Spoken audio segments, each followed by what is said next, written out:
अस्सलामुअलैकुम, welcome back to my channel. बहुत time बाद आज मैं आपके साथ वीडियो शेयर कर रही हूँ। काफ़ी लॉन्ग टाइम हो गया है कि मैंने कोई भी वीडियो पोस्ट नहीं की, तो काम ही नहीं किया है। मशीन की हालत से आप देख सकते हैं कि मशीन पे बहुत ज़्यादा डस्ट पड़ी हुई है। तो आज मैं इसकी क्लीनिंग करने जा रही थी कि प्रॉपर इसकी क्लीनिंग करूँ। इसकी क्लीनिंग कैसे करनी है, मशीन को ऑयलिंग कैसे करनी है, ऑयल कौन सा मैं यूज़ करती हूँ कि मशीन की आवाज़ बिल्कुल नहीं आती, और बहुत सी छोटी छोटी टिप्स जो आपके लिए बहुत ही फ़ायदेमंद होंगी आज आपके साथ शेयर करूँगी। आपने वीडियो को स्किप नहीं करना, फुल वॉच करना है। सबसे ज़्यादा आने वाला क्वेश्चन कि आप मशीन के लिए बेल्ट कौन सा यूज़ करती हैं, क्योंकि नॉर्मली जो मार्केट से बेल्ट मिलते हैं वो बहुत जल्दी टूट जाते हैं, ख़राब हो जाते हैं। तो हर चीज़ आपको प्रॉपर तौर पे गाइड करूँगी, तो वीडियो को स्टार्ट करते हैं। फर्स्ट ऑफ ऑल, मशीन के स्क्रू खोलने के लिए आपके पास स्क्रू ड्राइवर सेपरेट होने चाहिए, जो कि आप हमेशा अपनी मशीन के बॉक्स में लाजमी रखें। ठीक है, ये 2 स्क्रू ड्राइवर हैं, एक बड़े साइज़ का, एक छोटे साइज़ का।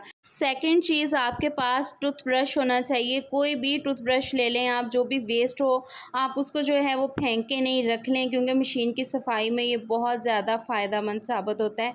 मशीन की क्लीनिंग जो है, मशीन के मुख्तलिफ पुर्ज़ों की बहुत डीप क्लीनिंग हो जाती है इसकी मदद से।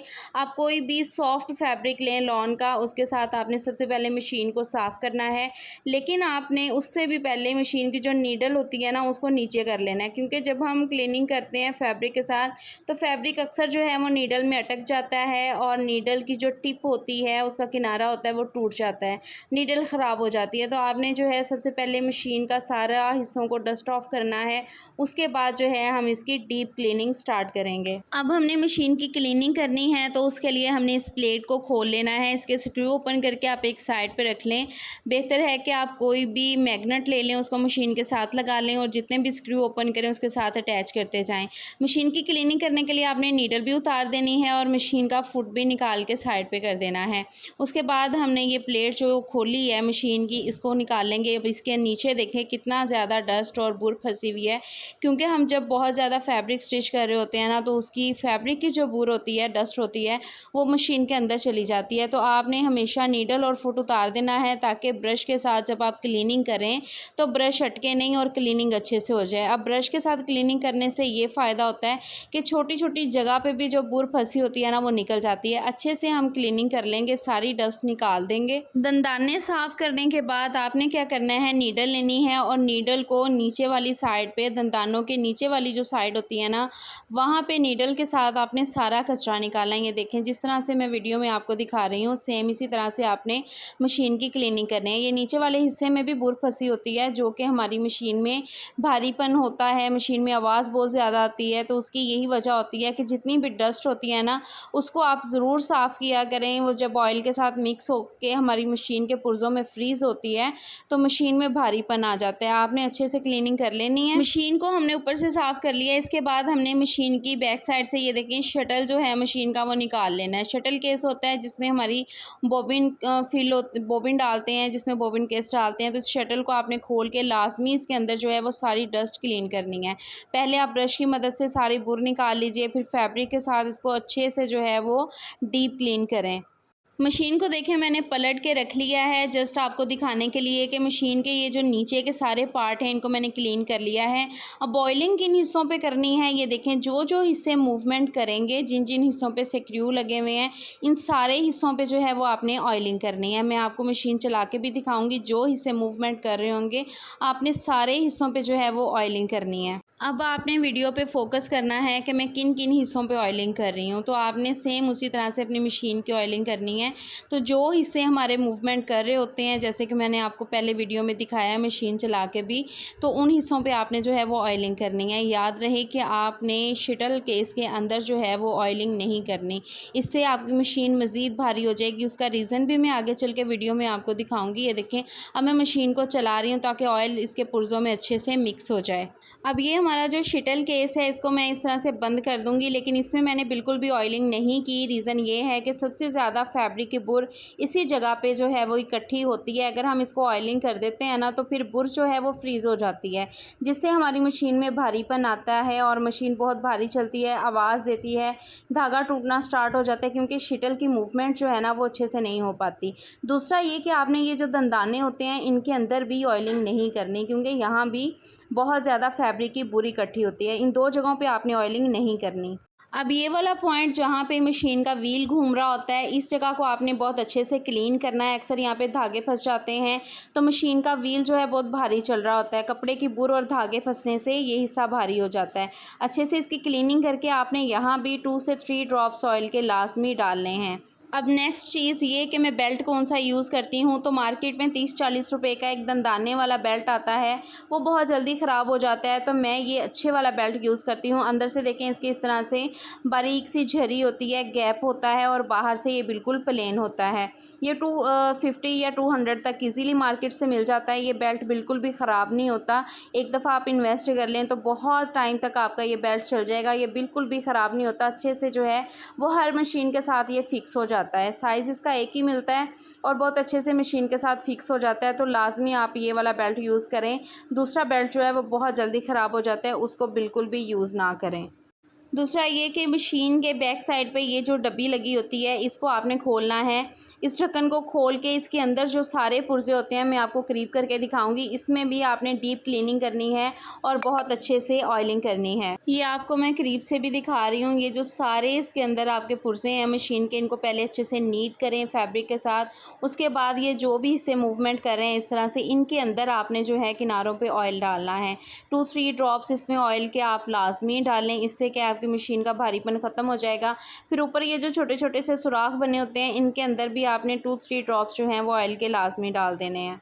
अब जो हमारी मशीन की ये देखें फ्रंट साइड होती है, इसको आपने ओपन करना है। इसके अंदर इतना कचरा भरा हुआ होता है ना, इसमें बहुत ज़्यादा बुर भरी हुई होती है। इसको आपने अच्छे से फैब्रिक के साथ क्लीन करना है।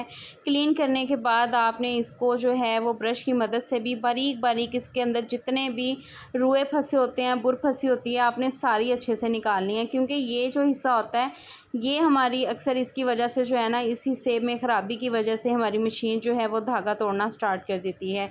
मशीन का जो गज़ होता है वो ख़राब होने लग जाता है, उसमें टेढ़ापन आ जाता है। तो इस हिस्से की सफाई जो है वो आपने मस्ट करनी है। और इस हिस्से पे किन हिस्सों पे आपने जो है वो ऑयलिंग करनी, किन हिस्सों पे नहीं करनी, ये भी मैं आपको गाइड करूँगी। अच्छा, तो ये गज़ वाला जो हिस्सा होता है ना, इसमें आपने ऑयल नहीं डालना। अक्सर लड़कियां गलती करती हैं कि यहाँ पे भर भर के ऑयल डाल देती हैं, फिर वो सारा ऑयल नीचे नीडल की तरफ आता है और कपड़ों पे लगता है। तो आपने सिर्फ इस हिस्से में ऑयल डालना है जहाँ पे मैं आपको ऑयलिंग करके दिखा रही हूँ। इस हिस्से में आपने ऑयल नहीं डालना, सारा नीडल पे आएगा और फिर आपके कपड़े ख़राब हो जाएंगे। तो आपने यहाँ पर ऑयलिंग नहीं करनी, ठीक है।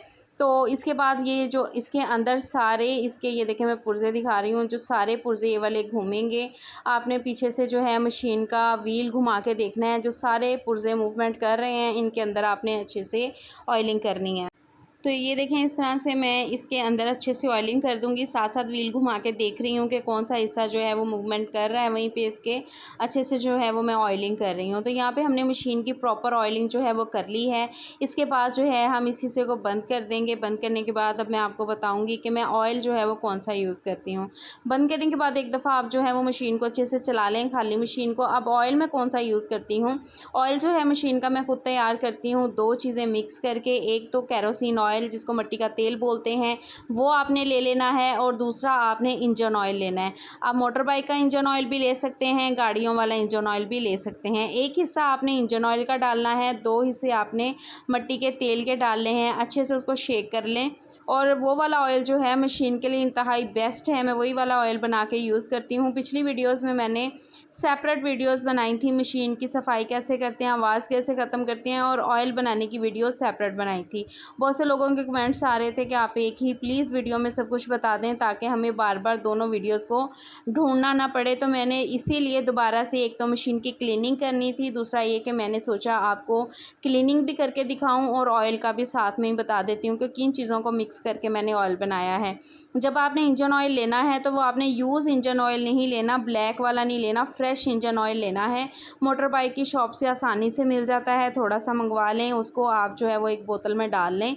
इंजन ऑयल की मिकदार से 2 गुना ज़्यादा आपने जो है वो मिट्टी का तेल डालना है। इंस्टाग्राम पे मुझे मैसेज रिसीव हुआ था कि मैंने आपके बताए हुए ऑयल को यूज़ किया है तो मेरे कमरे से स्मेल नहीं जा रही मिट्टी के तेल की। तो आपने जब भी मशीन की ऑयलिंग करनी है आप खुली फ़िज़ा में रख लें, खुली जगह पे रख के उसकी ऑयलिंग करें। 2 घंटे मशीन पड़ी रहने दें, उसकी स्मेल जो है वो ख़त्म हो जाएगी। उसके बाद आप अपने जो है रूम में मशीन को शिफ्ट कर लें। तो ये ऑयल जो है वो बेस्ट ऑयल है। बाज़ार से जो ऑयल मिलता है उसकी स्मेल तो नहीं होती, लेकिन वो केमिकल्स उसमें डाले हुए होते हैं जो कि मशीन को ख़राब करते हैं। पुर्ज़े बहुत जल्दी आपकी मशीन के ख़राब हो जाते हैं। और जो लोग ये कंप्लेन करते हैं कि हमारी मशीन बार बार धागा तोड़ती है, तो उसके लिए 2-4 टिप्स हैं जिनको आप फॉलो करें। एक तो मशीन की नीडल चेक करें, नीडल ठीक है। दूसरा, ये प्लेट्स देखें इनमें कट तो नहीं पड़ा हुआ, इसकी वजह से भी धागा टूटता है। तीसरा ये कि ये जो सुराख होता है जिसमें से धागा गुजर रहा होता है, इसको भी चेक किया करें, इसमें तो कट नहीं है, क्योंकि धागा बार बार गुजरने की वजह से इसमें हल्का सा कट पड़ जाता है, जिसकी वजह से धागा छिल के टूट जाता है। मशीन का फुट लाजमी चेक करें, फुट बैक साइड से ख़राब तो नहीं हो गया। दंदराल को देखें, और ये जो छोटा सा सुराख, ये दंदराल वाली प्लेट के अंदर जो ये जो छोटा सा सुराख है ना, इसमें भी कट पड़ जाता है तो धागा छिल के टूटता है। पहले धागा छिलता है उसके बाद टूटता है, डायरेक्ट नहीं टूटता, तो ये सुराख की प्रॉब्लम होती है। 2-4 जो चीज़ें हैं उनको माइंड में रखते हुए अगर आप अपना काम करेंगे तो बहुत सी परेशानियाँ मशीन के घर पे ही हल कर सकती हैं। मज़ीद मशीन पे मैंने बहुत सारी वीडियोस बनाई हुई हैं, डिटेल वीडियो हैं, बहुत ही हेल्पफुल वीडियो हैं, वो आप देख सकते हैं। एंड स्क्रीन पे मैं लिंक लगा दूंगी। और आज की वीडियो आपको कैसी लगी वो आपने मुझे लाजमी बताना है। मिलते हैं जी नेक्स्ट वीडियो में। अपना बहुत सारा ख्याल रखिएगा, मुझे दुआ में याद रखिएगा। अल्लाह हाफिज़।